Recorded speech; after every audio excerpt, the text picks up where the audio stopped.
Bonjour à tous et bienvenue dans ce nouveau numéro de Café des Sports sur Sport 7 Télévision. Comme toujours, nous sommes bien évidemment très heureux de vous savoir nombreux devant vos postes téléviseurs pour suivre votre tranche d'animation de ce matin sur Sport 7.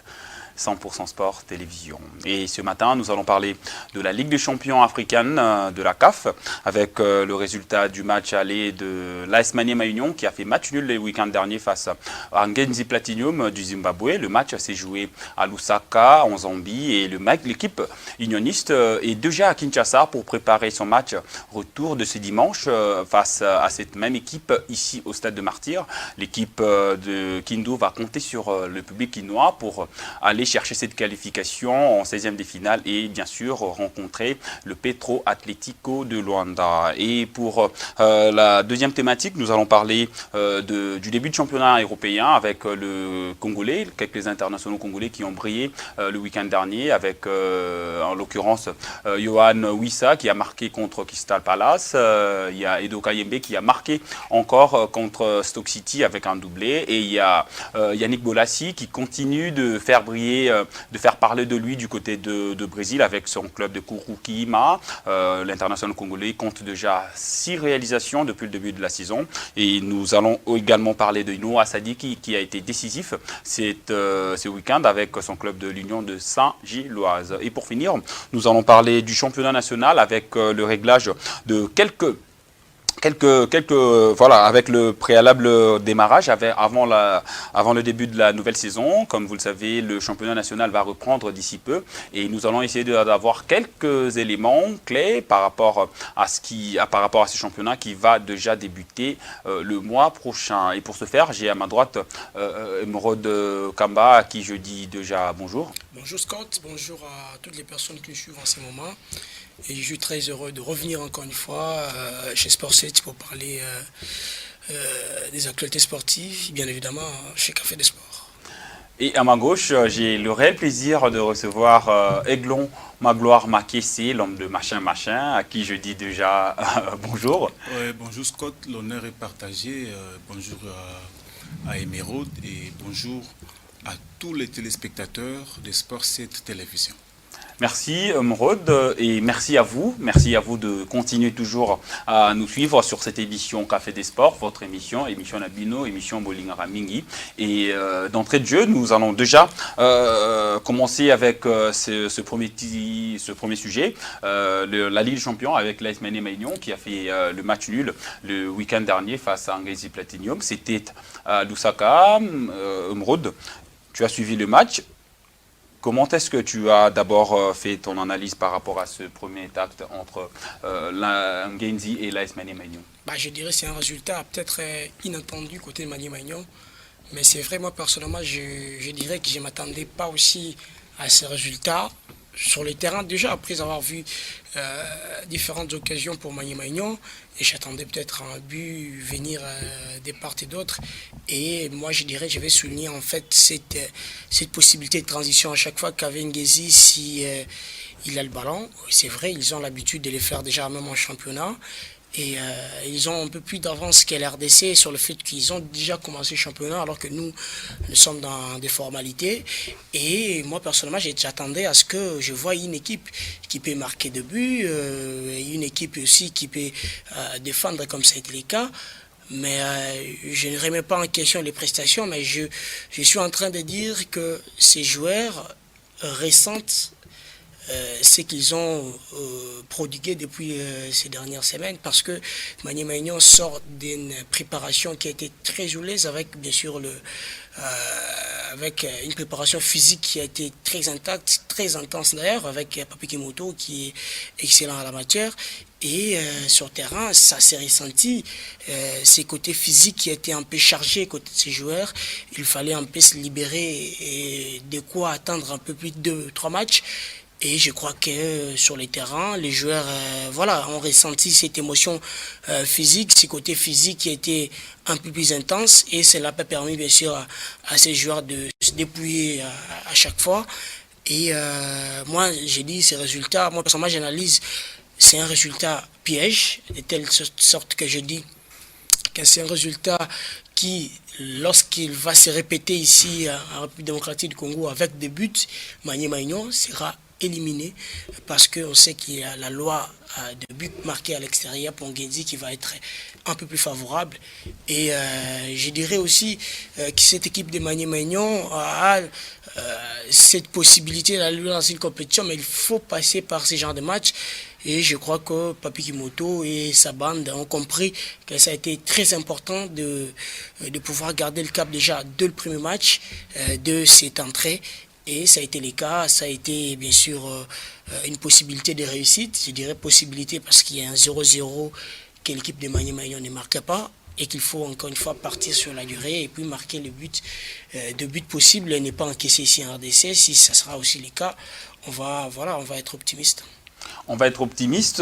Aiglon Magloire, vous pensez que le côté physique a un petit peu pesé sur cette équipe de Maniema, vu que le championnat zimbabwéen est en train de se jouer, pendant que la Ligue nationale de football n'a pas encore repris, mais Maniema a quand même eu à faire au moins 10 matchs de préparation pour se mettre en état en bon état pour essayer de jouer ce match-là. 0-0, vous pensez que c'est un score piège pour cette équipe de Maniema qui va devoir chercher sa qualification ici à Kinshasa? Oui, bien sûr que oui. 0-0. Rien n'a été joué. Les compteurs sont à 0. Tout va se jouer à Kinshasa, mais je m'inscris en faux par rapport à ce qu'a dit Emeraude lorsqu'il dit que c'était un résultat inattendu parce qu'il peut-être il a cru que Maniema allait perdre devant cette équipe d'Ngezi. Je vous dirais que sur papier, c'était Maniema qui partait favori. Je n'ai pas dit ça. Parce que vous avez dit que c'était un résultat inattendu. Inattendu, de telle manière que j'attendais, voilà. Vous attendez Maniema Union marque un but. Voilà. Si dans ce sens-là, sortir une bonne transition pour voilà. Ngenzi, pourquoi pas aller inquiéter Si dans ce Maniema. sens-là, sur le plan positif, pour Maniema Union, là je vous rejoins.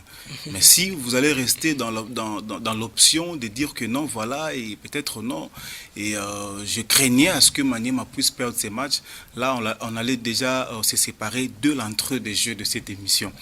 Mais jusque-là, ça va. Donc voilà, et vous comprenez que non, sur papier, Maniema partait favori. Même si Ngezi avait déjà commencé le championnat national, mais vous savez, notre Linafoot, bien que mal organisé, est parmi les 3 meilleurs championnats au niveau de l'Afrique centrale, qu'on ne peut pas mesurer au championnat zimbabwéen.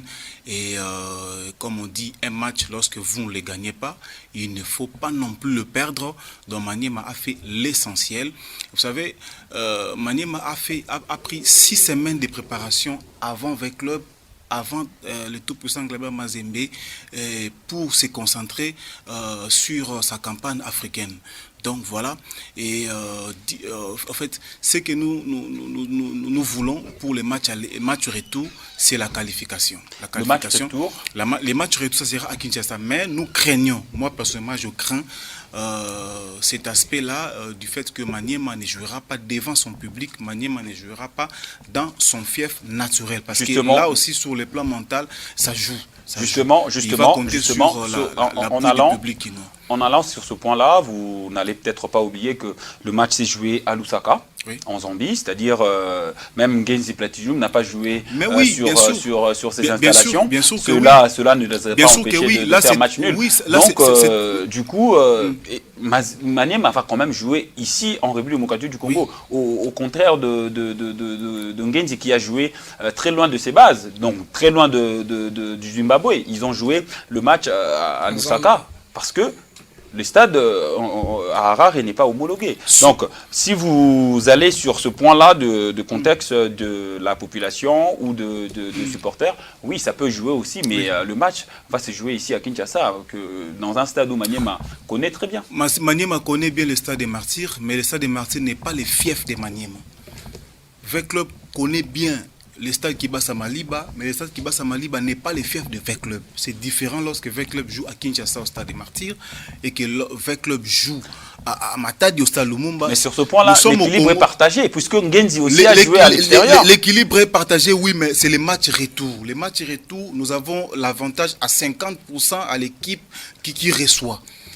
Vous voyez, l'équipe qui reçoit a l'avantage à 50% parce que le mental est au zénith, le moral est au zénith. Tout le monde sait que non, nous jouons à domicile, nous allons venir pour pousser notre club à la victoire. Alors, lorsque vous ne jouez pas dans votre fief, ça démoralise. Vous savez, c'est ce qu'on n'encourage pas. C'est pour cela nous faisons appel à l'État congolais d'aider nos clubs.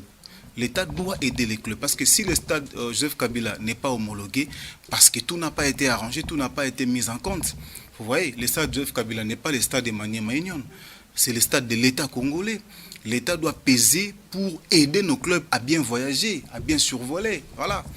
Morod, vous pensez que cet aspect-là du stade peut jouer en défaveur de l'AS Maniema Union? Moi, je dirais, si les stades jouaient en défaveur, on n'allait pas peut-être se retrouver dans des situations où on voit une équipe se déplacer, battre une équipe qui reçoit 4-5 buts à 0. Je m'inscris toujours en faux sur le fait qu'il y a l'aspect émotionnel à gérer lorsque vous jouez chez vous à la maison, que cela peut changer lorsque vous jouez en déplacement. C'est qu'il faut savoir que dans le football, il y a des situations. C'est-à-dire, lorsque vous jouez à la maison, vous pouvez être à l'aise. Mais je ne pense pas que cette possibilité de vous mettre à l'aise vous donne l'accès de pouvoir faire une faute et que l'arbitre ne vous colle pas carton. Et que lorsque vous jouez chez vous, vous pouvez rater à chaque fois plusieurs occasions comme vous voulez et puis dire que vous allez jouer chez vous. Et d'ailleurs, le football se joue sur le terrain. C'est vrai qu'il y a aussi cet aspect extra-terrain qui peut compter pour Maniema Union, qui peut compter également aussi pour Ngezi, qui a réussi Maniema Union en déplacement. Ngezi qui va se déplacer encore une fois. Vous voyez la nuance qu'il y a ces comportements cumulés pour Ngezi, c'est qu'on joue tout le match en déplacement. C'est vrai, on fait avec. Alors, la différence, c'est que pour Maniema Union, nous sommes bien sûr dans cette possibilité de croire que les stades des martyrs n'appartenaient pas à Maniema, il fallait partir à Kindu et autres, alors que Ngezi est en train de se préparer pour jouer tout le match en déplacement. Vous voyez? Et là, ça peut valoir quelque chose pour cette équipe d'Ngezi, de pouvoir aller faire la différence, de pouvoir compter sur leur effort, de pouvoir compter sur la capacité et potentialité, et alors que Maniema Union va être dans cette logique de dire il ne fallait pas se démartir, il fallait partir à Kindu. Et je pense que Papi Kimoto et son effectif ont compris que les stades des martyrs appartiennent bien sûr au sol congolais et que ils sont congolais, ils doivent bien sûr aller avec. Et je crois que Maniema Union, si ils partiront dans cette logique-là, de pouvoir bien sûr aller jouer le football sur le terrain, au lieu bien sûr de se limiter sur le fait qu'il fallait à Kindu et autres, voilà, ça serait une très bonne chose. Mais si Maniema Union ne va pas aller sur cet aspect des choses, voilà, tout va être peut-être rejoué. En Afrique, la loi existe, la loi du but extérieur existe toujours. Maniema a fait 0-0. Donc cela veut dire que s'il y a 1-1 le dimanche, Maniema sera disqualifié et va être éliminé et ne va pas aller rencontrer Petro. Tu penses que Maniema peut faire quelque chose ce dimanche? On rappelle que Platinum, c'est quand même une équipe très expérimentée qui a l'habitude déjà de jouer les phases finales ou les quarts de finale de la Ligue des Champions. Là, ça passe comme un champion de la Ligue zimbabwéenne. C'est quand même une équipe qui a des joueurs qui se connaissent aussi. Pour avoir joué 4-5 ans, parce que j'ai connu la physionomie de cette équipe avec son effectif qui s'inscrit dans la durée, avec des joueurs qui se connaissent aussi, contrairement à Maniema Union qui, voilà, dans son effectif, je ne dirais pas qu'il y a des joueurs qui ont fait 5 à 6 ans, mais des joueurs, voilà, qui vont débuter ces matchs, d'ailleurs. Mais Maniema est quand même l'une des équipes. Qui a gardé son effectif. Son effectif, mais après, avec la nouvelle dynamique de Papi Kimoto, de faire bien sûr titulariser les nouvelles recrues, ça peut compter, moi je dirais, en faveur ou en défaveur. Mais Maniema Union, je vois une équipe qui veut faire la différence, qui a une très bonne histoire, qui a une très grande histoire à préserver, surtout qui a des anecdotes à passer, de telle sorte que Maniema Union n'a pas eu la possibilité de passer dans cette étape en Ligue des Champions. Lorsqu'elle était deuxième en 2021, ça n'a pas été le cas. Et là, pour la Ligue des Champions cette saison, Maniema Union a appris, contrairement à Ngezi, Maniema Union a appris de ses erreurs, des Jeux interclubs de la CAF avec ces résultats-là. Et je vois que ces résultats peuvent peser, les résultats du match aller peuvent peser de telle manière. J'ai dit que Ngezi, s'il marque en premier, ça sera très compliqué pour Maniema Union, mais c'est une chose à éviter pour cette formation des Kindu. C'est qu'il évite bien sûr Papi Kimoto. Et là, je crois que cet effectif a appris comment il va bien sûr s'en sortir devant Ngezi en marquant en premier, pourquoi pas marquer les deuxièmes buts et tuer l'adversaire. Aiglon Magloire, Maniema va jouer ce dimanche. Comment est-ce que vous voyez Maniema, comment est-ce qu'il peut aborder ce match-là? Est-ce qu'il faut directement se lancer dans la conquête de la victoire, c'est-à-dire se projeter directement vers l'avant, surtout en connaissant que cette équipe a aussi une bonne expérience en matière de gérance de match?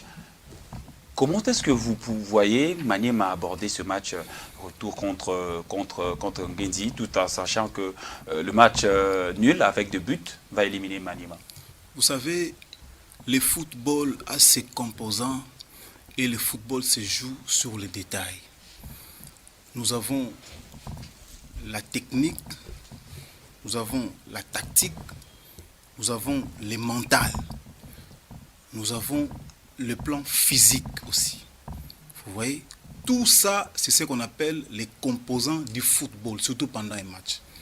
Le football se joue dans les détails. J'aimerais revenir un peu en arrière avant de répondre à votre question. Lorsque Emeraude ignore l'aspect stade, mais je suis étonné parce qu'il s'est dit des choses et il s'est contredit au même moment. Au même moment, il appuie, au même moment, il contredit.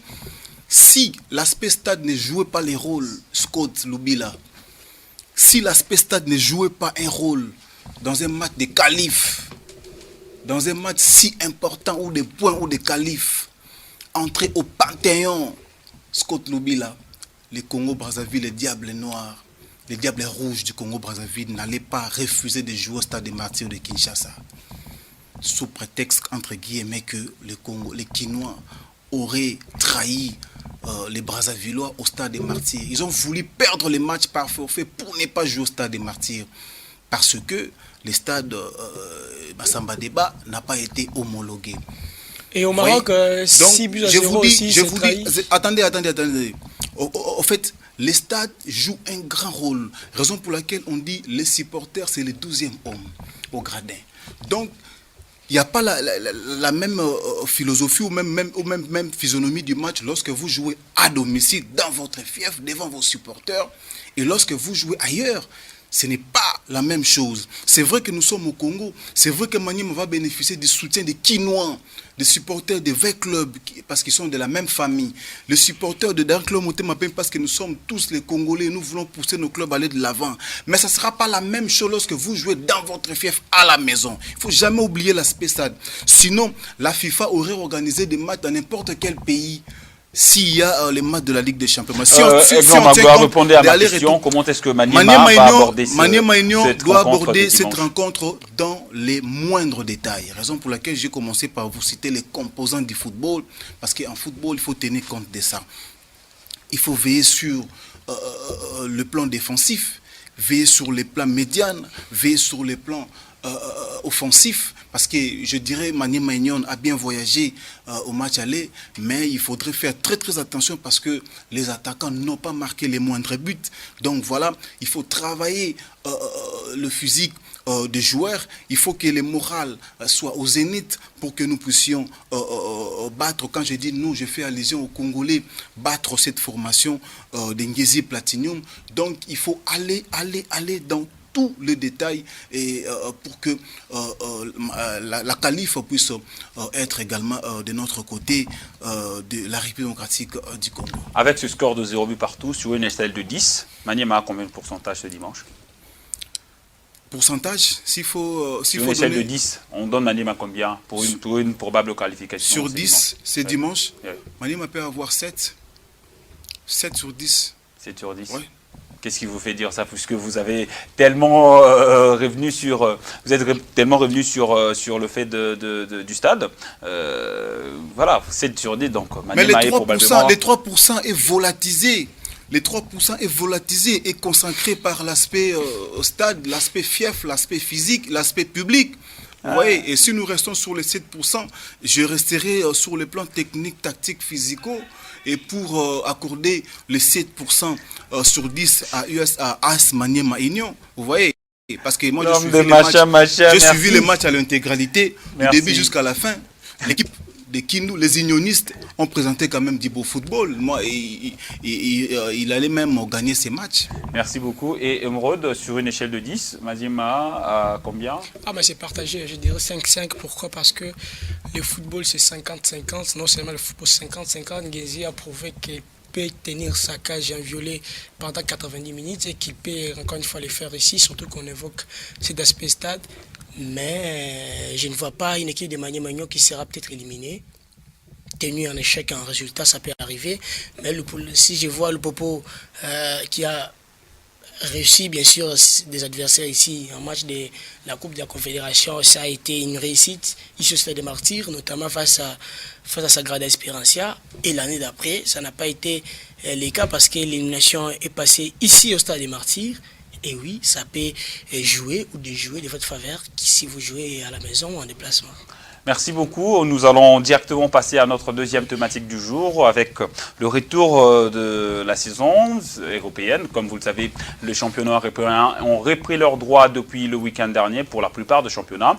Et parmi les Congolais, parmi les championnats européens, il y a des Congolais qui ont repris et qui ont brillé le week-end dernier, notamment Yohan Wissa avec son club de Brentford qui a marqué contre Crystal Palace le dimanche dernier. Il y a le Congolais, l'international Congolais Edo Kayembe qui a marqué contre Stoke City avec un doublé, d'ailleurs son premier depuis qu'il est parti en Europe. Il y a Noah Sadiki qui a provoqué un penalty et été homme du match contre Charleroi le vendredi dernier. Il y a aussi Yannick Bolasie.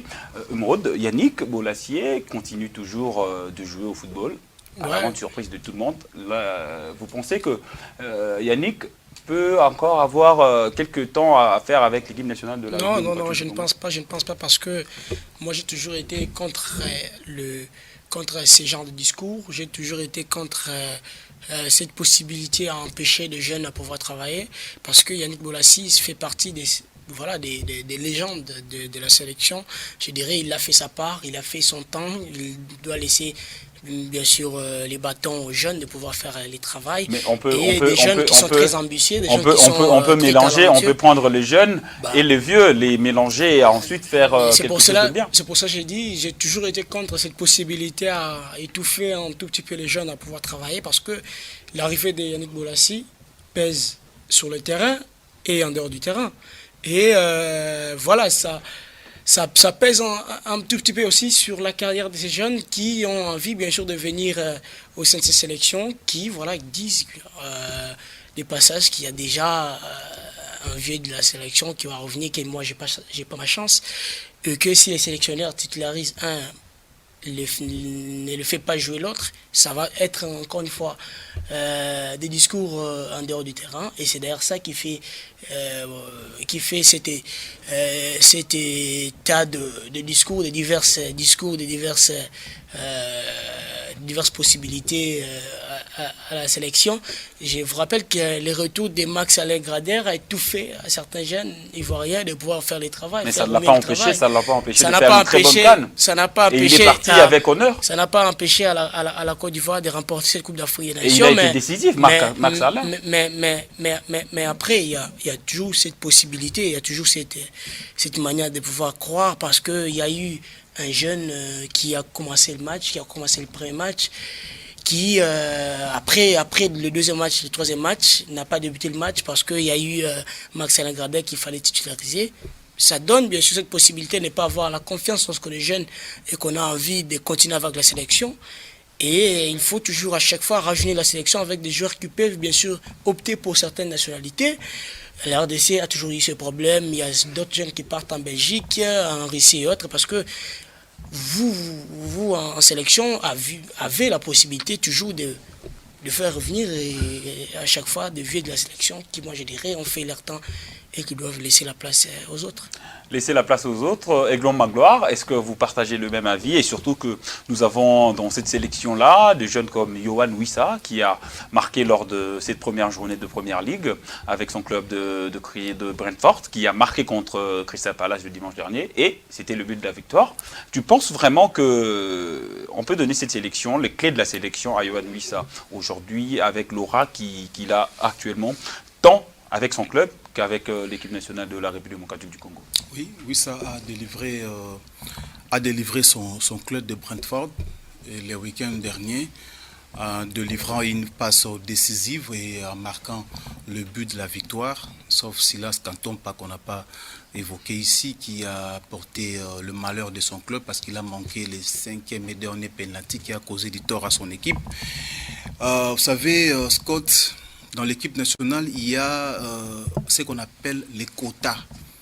Sur les quotas, il y a la jeunesse et puis il y a aussi l'expérience. Vous savez, quand Claude Leroy a pris les bâtons de commandement de l'équipe des éperviers du Togo, avec toute une panoplie de jeunes joueurs au sein des éperviers, Leroy a fait tout pour aller chercher Adebayor, pour le faire revenir.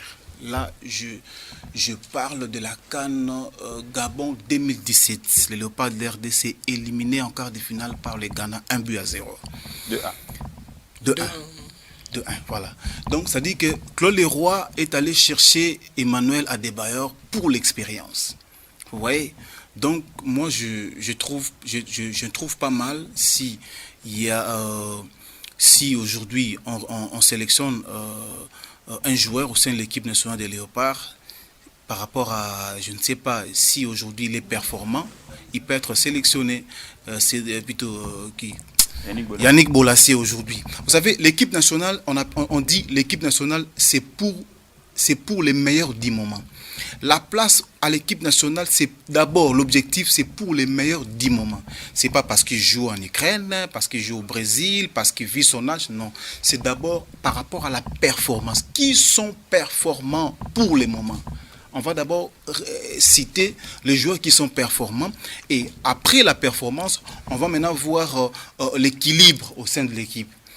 On peut recevoir combien de jeunes, on peut sélectionner combien de jeunes. Est-ce que c'est important de réserver une place pour les expérimenter? Surtout parce que pendant le match qu'on a pour les éliminatoires à la Coupe du Monde, je dirais que c'est peut-être si tôt. Mais lorsqu'on est qualifié pour une compétition, par exemple, vous allez jouer la Coupe du Monde, vous allez jouer par exemple la CAN, la place aux expérimentés est toujours réservée. C'est toujours réservé. Donc, les gens, bien, oui. Tu penses, selon toi, on peut justement faire la symbiose entre les jeunes, comme notamment Noah Sadiki, qui est très très jeune, il a 19 ans, qui vient de commencer, et le vieux, en l'occurrence, Yannick Bolasie, qui continue à faire de prouesses avec son nouveau club des Kouroukouna. S'ils sont performants, surtout lorsque nous sommes qualifiés pour jouer une compétition, l'expérience de ces anciens-là compte aussi. On ne peut pas les avoir nombreux au sein de la sélection, mais même c'est-à-dire quelques anciens seulement, un petit nombre pour qu'ils puissent pousser les autres, les jeunes gens, leur montrer pourquoi pas le chemin. Donc voilà, ça ne pose aucun problème à mon avis. Voilà. Après, si on parle des performances, moi je dirais, en termes de performance, on compte bien sûr les niveaux de championnat aussi.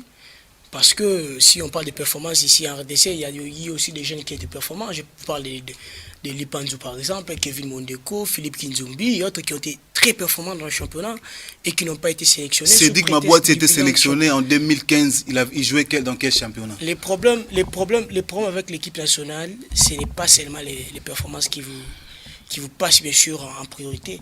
C'est qu'on prend aussi les bilans, je dirais, les niveaux de championnat.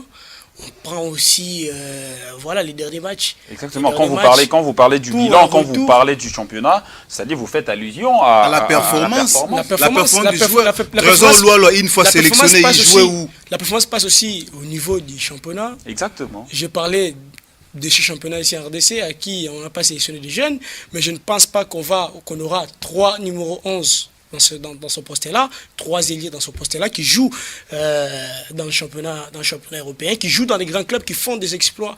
Et puis on va tirer Yannick Bolassé qui garde à lui un très mauvais match lors de son dernier match ici. Mais vous parlez de dernier match. Nous, Et, on ne parle pas de dernier match. Nous parlons de la performance actuelle. Vous avez évoqué des cas de Max Alain Gradel. Max, grâce à l'expérience de Max Alain Gradel, aujourd'hui la Côte d'Ivoire est montée au podium, Émeraude. C'est ce que vous ignorez. Max Alain Gradel joue dans quel championnat? C'est la différence. Il joue un gamin qui joue au Brésil et l'autre, on va titulariser Bolassé qui joue au Brésil ici, et on laisse 3 ailiers qui jouent en Europe dans l'équipe nationale. On compte les joueurs d'abord par rapport à la performance particulière du joueur. Mais s'il y a 3 ici. Attendez, je vais vous dire une chose. La première des choses, même si vous jouez en Angleterre, lorsque vous jouez Première Ligue, même si vous jouez la Ligue 1 en France, si vous n'êtes pas performant en particulier, vous ne serez pas sélectionné. Même si vous jouez au Real de Madrid, vous n'êtes pas performant, on ne va pas vous sélectionner. La première des choses, on voit quelle est la performance du joueur. Il a joué quel match? Le niveau du championnat, je ne pense pas qu'on va prendre 3 ailiers. Il y a Edo Kayembe qui joue en 2e division anglaise avec son club de Watford, qui a marqué un doublé le week-end dernier. Vous pensez que Edo Kayembe aussi peut faire du bien à cette équipe déjà, qui est déjà régulière avec l'équipe nationale, mais il y aurait probablement l'absence de Samuel Moutoussamy, puisque jusque-là, il n'a pas repris avec son club de Nantes. Il a quitté son club. Il a quitté, et il est en pourparlers très avancé avec Sivasspor, le club de première division turque. Mais ça va être un peu trop serré avec les éliminatoires qui commencent déjà dès le début du mois de septembre contre la Guinée. Donc, tu penses que Edo Kayembe peut avoir le clé de ce milieu de terrain avec Charles Piquel pour compenser l'absence probable de Samuel Moutoussamy? Non, je ne pense pas qu'il part dans une possibilité d'absence. De telle manière que j'ai dit, s'il trouve un club en ces moments, parce que les championnats européens sont revenus une semaine avant, 2 semaines d'ailleurs, et Moutoussamy fait partie de ces joueurs-là que les sélectionneurs Sébastien Desabre comptent toujours, et c'est parmi des joueurs qui sont très réguliers à l'équipe nationale. Mais après, la présence d'Edo Kayembe ne peut empêcher Moutoussamy de pouvoir être là. C'est vrai que c'est un joueur qui est à la recherche. C'est vrai que c'est un joueur qui avait envie de partir de Nantes depuis la saison 2022-2023 et qu'il a trouvé un chemin pour partir. Et là, il a la possibilité pour aller peut-être à Sivasspor. Mais je ne pense pas que c'est pour autant qu'il va rater ces éliminatoires-là. Et s'il joue ses premiers matchs, il fait ses premiers pas et qu'il fait un très bon match, peut-être c'est un garçon qui va peut-être sortir homme du match. Je ne crois pas que les sélectionneurs vont lui laisser autant. Et Edo Kayembe fortifie à chaque fois cette sélection. Edo Kayembe fait partie de ces joueurs laissé par Florent Ibenge, qui est un très bon joueur, qui est aussi régulier, mais il a prouvé qu'il va être très fort, c'est un garçon qui peut porter l'équipe lors du match face au Sénégal, aussi face au Togo, et c'est parmi, moi je dirais, des artisans majeurs pour aller chercher ses nuls face au Sénégal, et ça passe, et puis ça a porté ses centres de Shadrack Akolo, et puis ses buts. Et d'ailleurs, je dirais aussi, c'est un garçon qui a pris de la maturité au sein de cette sélection, qui mérite à chaque fois de venir et revenir. Je crois qu'il va profiter peut-être de l'absence d'Aaron Chubola. Oui, effectivement, mais je ne dirais pas Moutoussamy parce que ce sont 2 joueurs qui sont très réguliers, qui sont très matures, qui ont pris de l'envie de jouer à la sélection et qu'à chaque fois, il faut aller les rechercher, même s'ils jouent actuellement en Kazakhstan. Edouard Magloire, on a parlé des vieux, comme Yannick Bolassy. Et là, il y a un jeune qui sort un peu du lot, c'est-à-dire il est un très bon joueur, un milieu de terrain que beaucoup de Congolais ont déjà surnommé d'ailleurs le cadet national. Il s'appelle Noah Sadiki. Il fait un début de saison vraiment, je dirais pas compliqué, mais je dirais plutôt. Il fait un début de saison majeur dans le sens où il apporte beaucoup dans son équipe et il a été nommé déjà à 2 reprises l'homme du match. Et le vendredi dernier, il a provoqué le penalty qui a vu son équipe battre Charleroi. il a reçu le faveur de la FIFA pour jouer avec l'équipe nationale. Vous pensez que dans cette liste qui va sortir bientôt de Sébastien Desabre, on va retrouver le nom de Noah Sadi qui est surtout, est-ce que Noah Sadi qui peut jouer ce match face à la Guinée lors du mois de septembre? La dernière décision pour la sélection revient à l'entraîneur. Exactement, mais, l'entraîneur. Pour mais Noah par rapport à moi, par rapport à la question, mais je viens de le dire tout à l'heure, l'équipe nationale réserve une place au meilleur du moment. Surtout que Noah Sadi qui est déjà en ordre sur le plan document, sur le plan administratif, pour servir les léopards de la République démocratique du Congo. Vous voyez, donc Noah brille. Noah est dans la norme. Noah est produit du beau football. Noah est meilleur du moment. Si tel est le cas, l'entraîneur peut voir à quel point Noah sera important pour servir les léopards de la RDC. L'équipe nationale est réservée au meilleur du moment, M. Scott. Donc à ce point-là, moi, je n'ai pas de commentaires à faire parce que je viens de le dire tout à l'heure. Parce que lorsqu'on parle d'une équipe nationale, on projette d'abord ce qui brille pour le moment. Samuel Essende a marqué. Déjà, il continue à réserver sa place à l'équipe nationale. Mayele Kalala vient de doubler le week-end dernier avec le Pyramide. Mayele a terminé avec 19 buts avec le Pyramide d'Égypte la saison dernière. Et cette saison, il est déjà au-delà des 10 buts dans l'ensemble de compétitions. C'est-à-dire toute compétition confondue. Il est déjà au-delà des 10 buts. Mayele brille. Oui, ça a délivré son équipe. Une passe décisive avec un but libérateur. Silas Kantompa, ainsi de suite. Tous ces mondes-là qui sont en train de briller pour le moment, ils anticipent déjà leur sélection au niveau de l'équipe nationale, Scott. Parce que même l'entraîneur, même le staff de l'entraîneur, en ce moment ici, parce que nous avons une double confrontation au mois de septembre, ils sont là en train de voir, ils tirent dans leur viseur qui pourrait être sélectionné prochainement. Si vous ne brillez pas, si vous n'êtes pas en actualité, comme Cédric Bakambu, maintenant qui n'est pas en actualité, comme Cédric Bakambu qui ne joue presque pas, Cédric Bakambu qui a fait piètre figure lors de la dernière édition de la CAN en Côte d'Ivoire, et il revient de sa blessure, n'est pas en forme.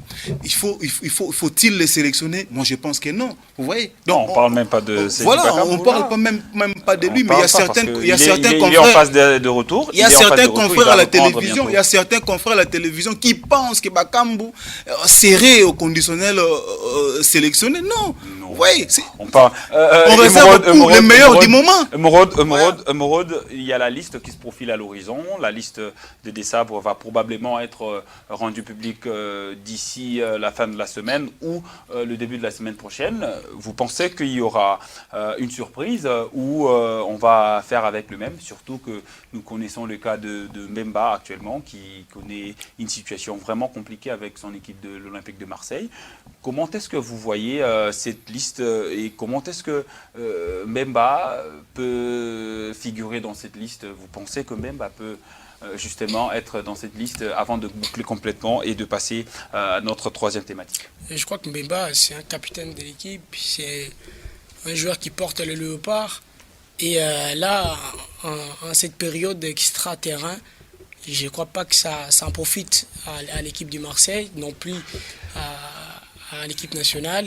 Et là, peut-être dans le couloir, il va trouver un autre club. On parle d'AC Milan à côté, Lille, Nice aussi. Et je pense que Mbemba fait partie de ce joueur qu'on a envie de voir à chaque fois à la sélection. Et ne pas lui voir jouer depuis le début de cette camp, ça ne le met pas bien sûr à une très bonne forme, ça met en difficulté peut-être sa possibilité de venir à la sélection. Mais à chaque fois qu'il peut rebondir, les sélectionneurs vont pour autant l'appeler. Mais dans l'ensemble, moi je ne pense pas aux surprises, je ne vois pas, d'autant plus qu'on sait qu'avec les Jeux Olympiques qui viennent de jouer, certaines qu'on a eu bien sûr la possibilité de de les voir à la sélection ont opté pour la France. On parle de Mateta, on parle des autres joueurs qui ont opté pour d'autres nations, et que c'est déjà une possibilité d'oublier, de dire que ces joueurs ne vont pas venir chez les Léopards. Peut-être ça aurait été une très bonne chose de les voir à la sélection congolaise, mais là, ils ont opté pour autre chose.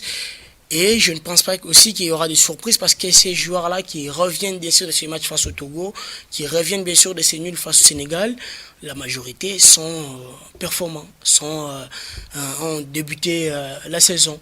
Et donc Aimé, vous avez parlé qu'il a marqué des buts. Il y a Noah Sadiki que vous avez plébiscité homme du match. Non, c'est pas moi qui plébiscite. Vous avez évoqué cette plébiscite d'homme du match. Il y a Samuel Essendé qui a été un très bon joueur, qui a été d'une importance aussi capitale, qui a marqué ses buts. Et Arturo Maswaku, peut-être aussi, qui va revenir à la sélection. Et la majeure partie, je dirais la majorité des joueurs sont très performants. Ils vont peut-être revenir à l'équipe nationale. Merci beaucoup, Emeraude Kamba. Aïe, Fiston Touchman. C'est compliqué. Donc, nous allons passer directement à notre troisième thématique avec le retour du championnat national. Comme vous le savez, le championnat national de la Ligue 1 va reprendre ses droits au mois de septembre. Mais avec quel format, surtout que nous n'avons pas encore le préalable avant le démarrage de cette nouvelle saison. Magloire Makessé, le championnat national.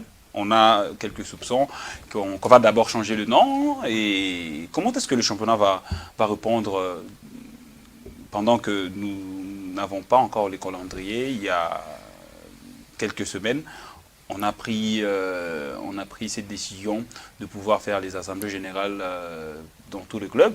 Mais jusque-là, on est à quelques semaines du coup d'envoi officiel du championnat national. Mais jusque-là, il n'y a rien.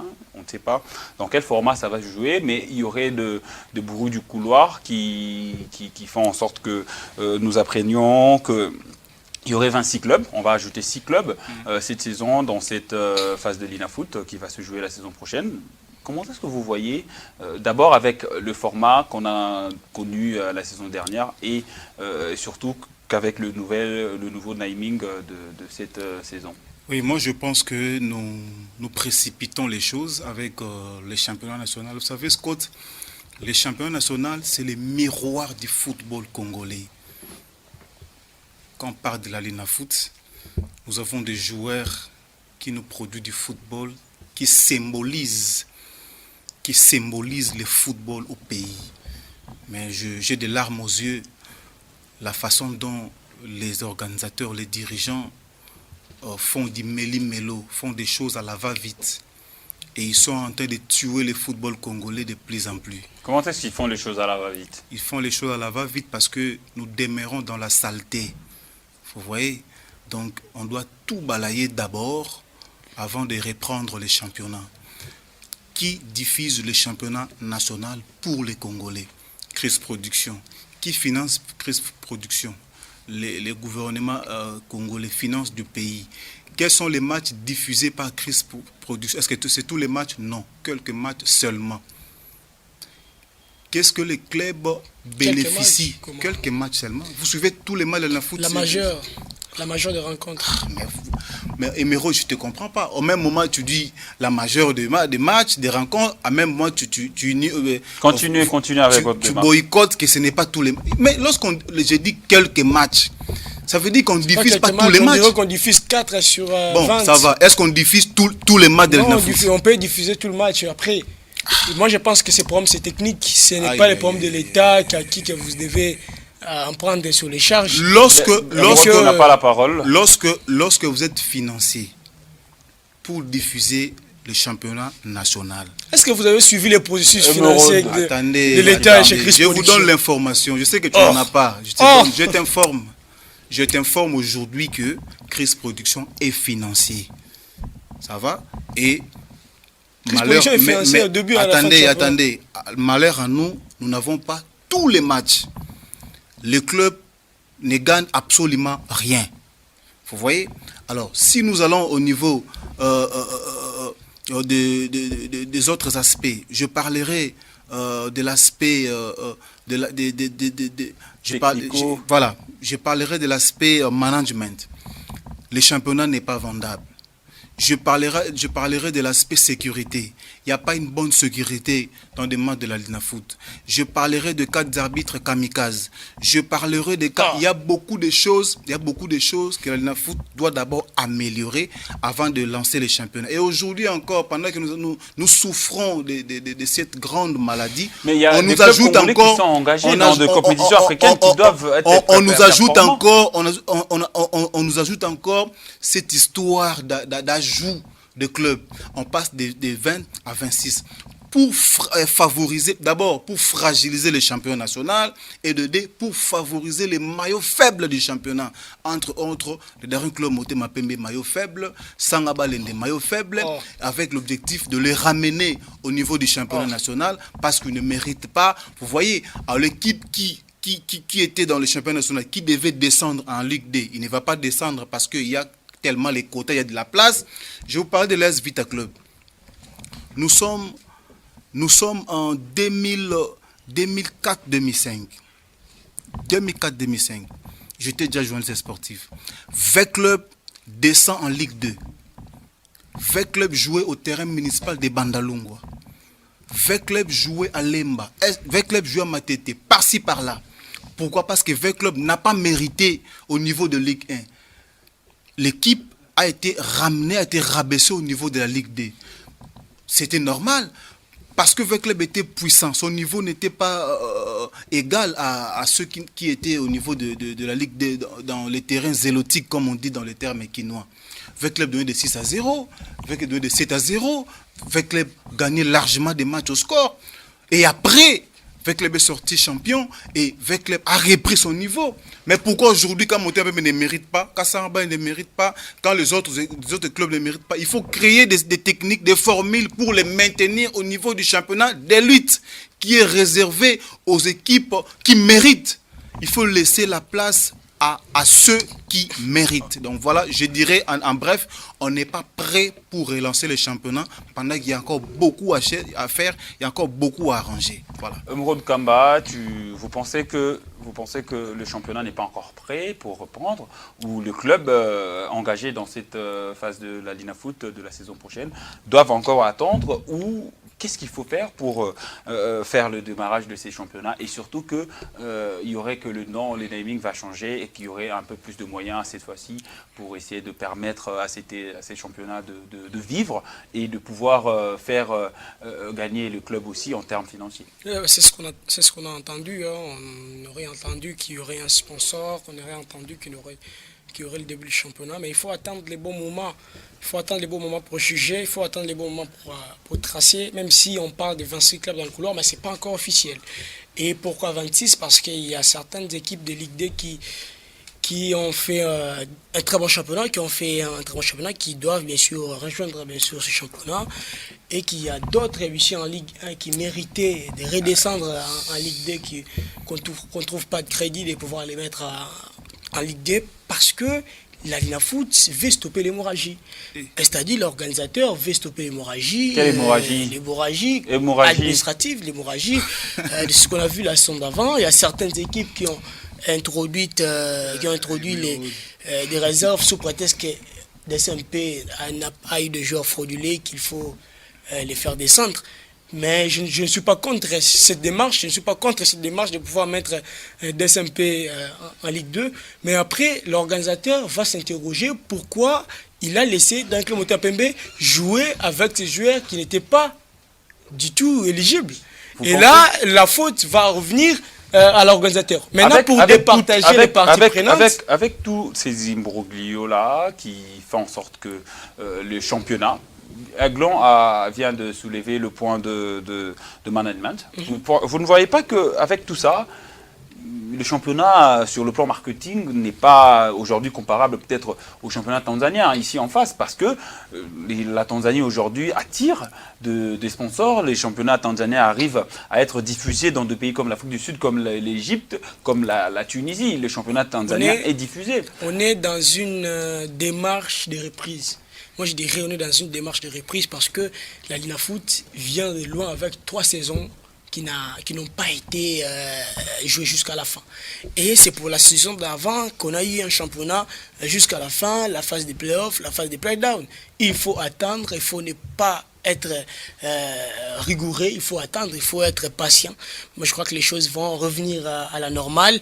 Et pour cette saison, il faut encore souffrir. Peut-être si ça sera officiel avec 26 clubs, parce que la Lina Foot veut stopper l'hémorragie, veut partager tout le monde avec de très bonnes conditions, veut partager tout le monde avec une acceptation. Et c'est d'ailleurs nous, supporters, d'être un peu plus mature, un peu plus consciencieux, et c'est le message d'Edi Moupépé, le président du Conseil national des CNS des supporters, qui a dit que cette possibilité serait bien sûr pour mieux départager les parties prenantes, et ça aiderait l'organisateur à mieux faire le travail. Voilà. Ça aiderait l'organisateur à mieux faire le travail. Gloire ma gloire, nous sommes arrivés pratiquement à la fin. Nous sommes arrivés pratiquement à la fin de cette émission. S'il y a quelque chose à ajouter par rapport à ce que vient de dire Aiglon, pratiquement dans 30 secondes, Aiglon. Oui,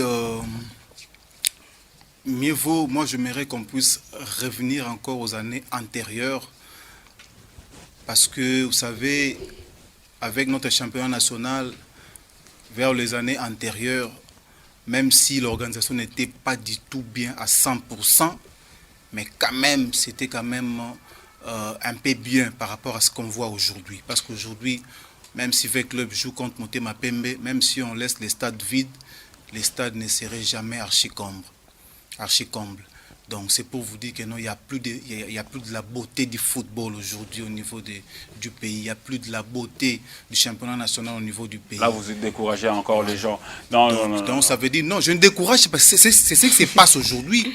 Je ne décourage personne qui ne sait pas qu'aujourd'hui, même si on laisse les stades vides, vite à Imaneton daté. Non, il est bien monté. Pourquoi vite à Imaneton daté? Parce que les gens ne viennent pas assister à match parce que tout est désorganisé. Même le club ne présente plus du beau spectacle. Merci beaucoup. Merci à tous les téléspectateurs. Merci à mon co-débatteur, Emeraude. Et voilà, merci également à vous, M. Scott Lubila. Merci. Merci beaucoup, Emeraude. Merci beaucoup, Aiglon. Merci, Aiglon Magloire, qui est l'homme de machin. Je répète encore. Et merci beaucoup à mon cher Emeraude Kamba, qui est toujours là pour ce Café des Sports. Et nous vous remercions, vous, chers téléspectateurs, parce que sans vous, on ne va pas venir ici pour vous donner ce Café des Sports. Nous vous remercions de nous avoir suivis partout dans cette ville de Kinshasa et partout dans le monde, puisque nous sommes sur BlueSat, CanalSat BOTT.